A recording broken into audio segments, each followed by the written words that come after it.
പ്രിയരെ, എന്തിനാ ആകുലത? നമ്മുടെ ജീവിതത്തിനകത്ത് കരുതുന്ന ദൈവമുള്ളപ്പോൾ നമ്മുടെ ജീവിതത്തിനകത്തുള്ള ആകുലതകളെല്ലാം മാറ്റിവെച്ചിട്ട് ആ കരുതുന്ന ദൈവത്തിൻ്റെ മുൻപാകെ അവൻ നമുക്ക് വേണ്ടി കരുതിയ കരുതലിനെ നോക്കി നമുക്കൊന്ന് യാത്ര തിരിക്കാമോ?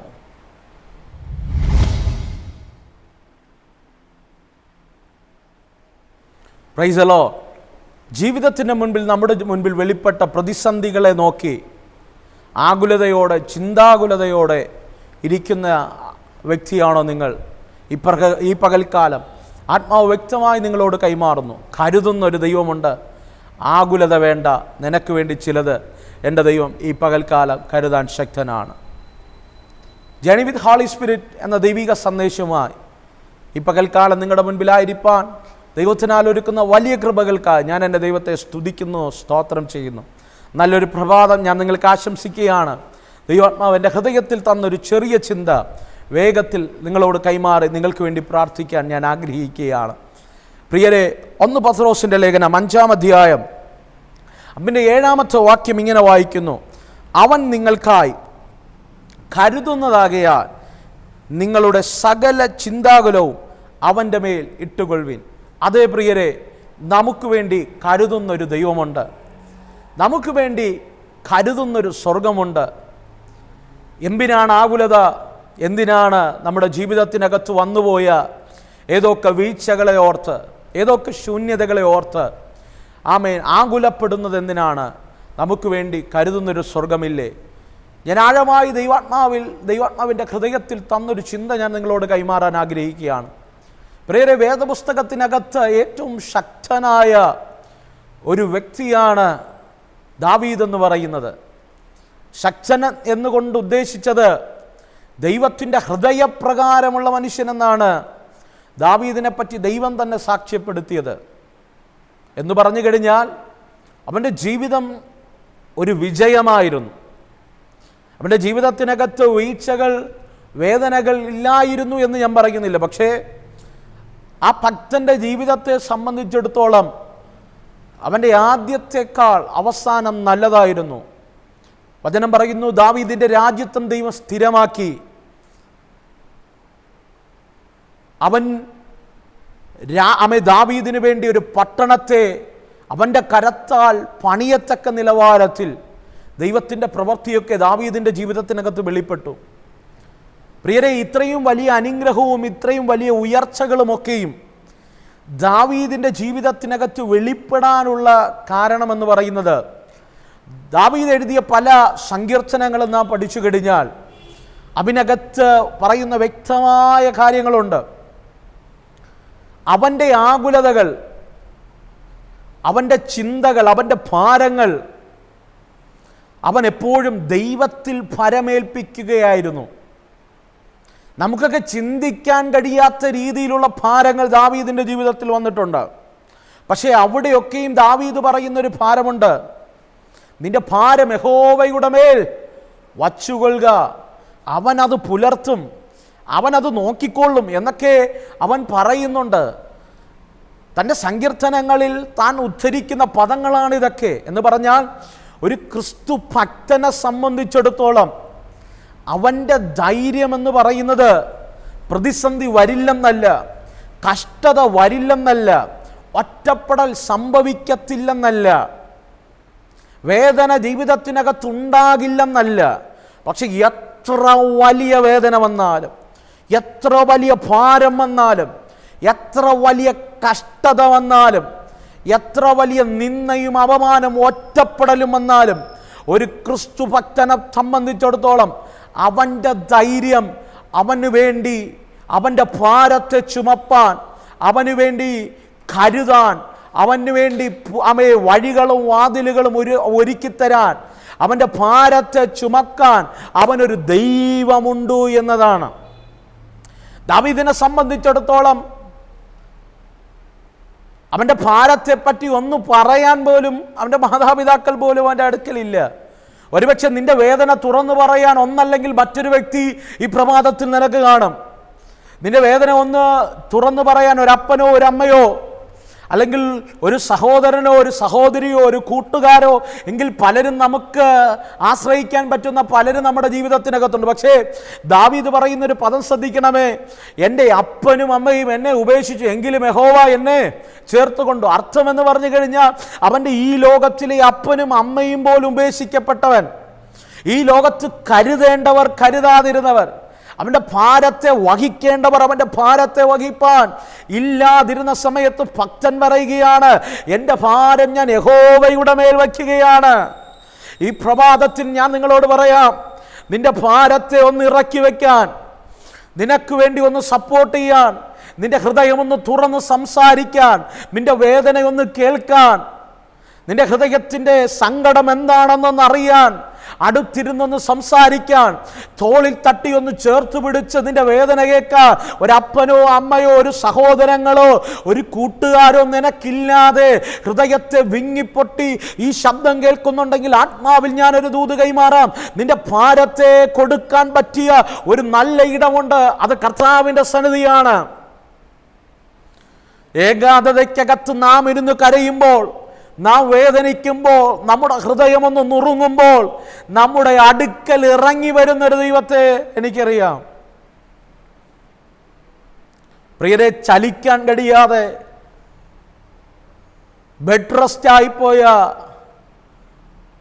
ഒന്ന് കരം പോലും ചലിക്കാൻ കഴിയാതെ, ഒന്ന് കാലനക്കാൻ കഴിയാതെ, ഒന്ന് വാ കൊണ്ട് ഉരുമിടാൻ കഴിയാതെ പാരലൈസ്ഡ് ആയിപ്പോയ എത്രയോ പേർ, അവിടെയൊക്കെ പിൽക്കാലത്ത് സാക്ഷ്യങ്ങൾ ഒട്ടനവധി നമ്മൾ കേട്ടിട്ടുണ്ട്. ദൈവം സൗഖ്യമാക്കിയപ്പോൾ ഉള്ള സാക്ഷ്യങ്ങൾ, അവിടെ പദങ്ങൾ ഇങ്ങനെയാണ്: ആരെയും ഞങ്ങളുടെ ഭാരം കൊടുക്കാൻ കഴിയാതിരുന്നപ്പോൾ എന്ന് പറഞ്ഞ വാ തുറന്നു പോലും ഒരു ഭാരം പുറത്തു പറയാൻ കഴിയാതെ ഈറനണിഞ്ഞ കണ്ണുമായി കിടക്കയിൽ കിടക്കുമ്പോൾ ഇറങ്ങി വന്ന ദൈവസാന്നിധ്യം എത്രയോ പേർ അനുഭവിച്ചിട്ടുണ്ട്.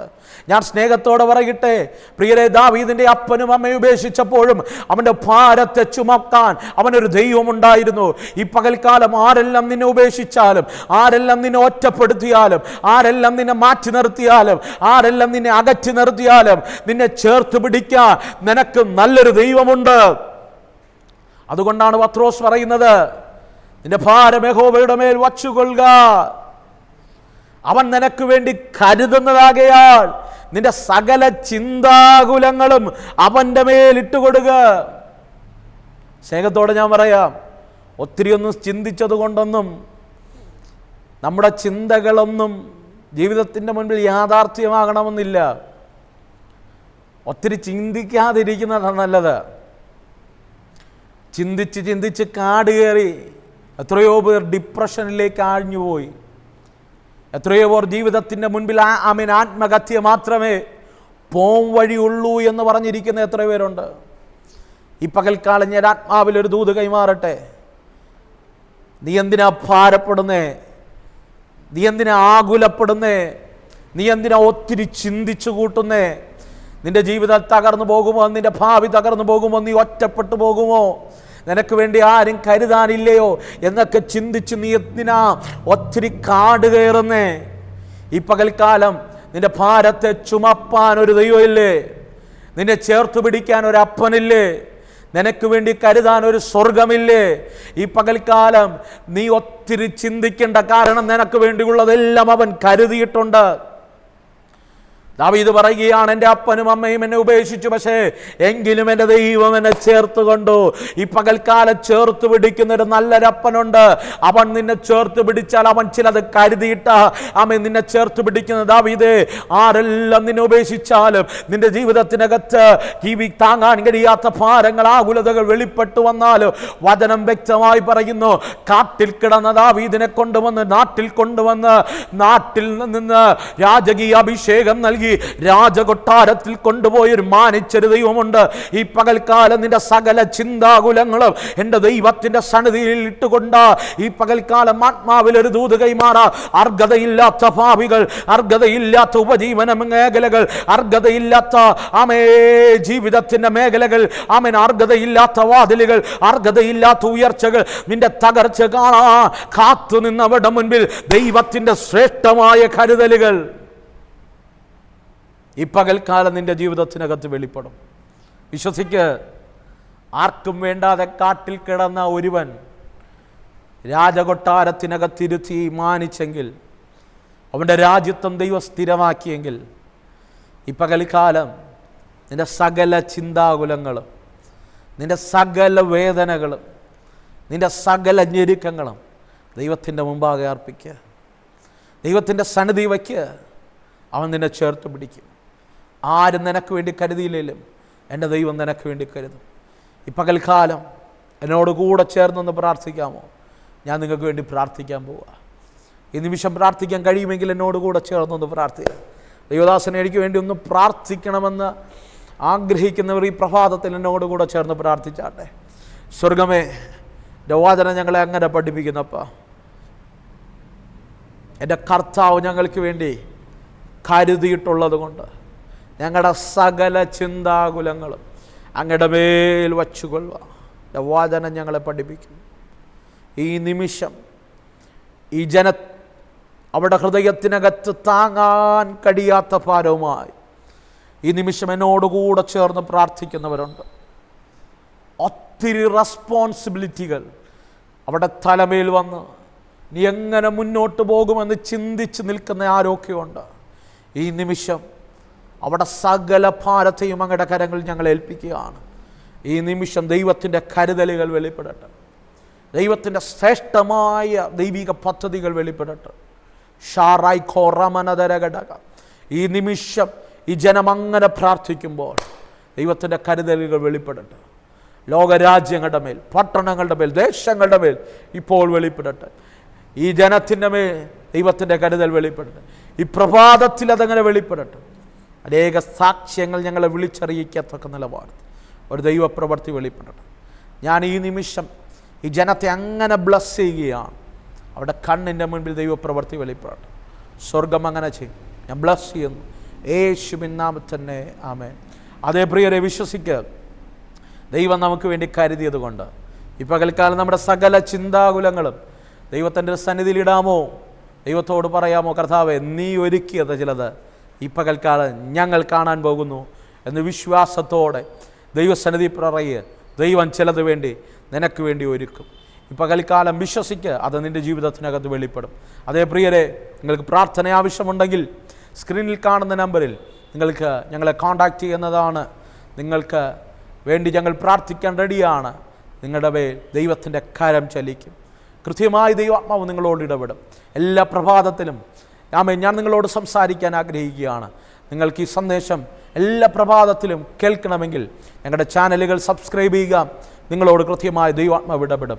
അതേ പ്രിയരെ, let us start our journey with Holy Spirit. പരിശുദ്ധാത്മാവിനോട് കൂടെ ചേർന്ന് ഒരു യാത്ര തിരിക്കാമോ? പരിശുദ്ധാത്മാവിനോട് പറയാമോ, holy spirit lead me today. ഈ പ്രഭാതം പരിശുദ്ധാത്മാവേ എന്നെ ഒന്ന് നയിച്ചാലും. God bless you. ആമേൻ.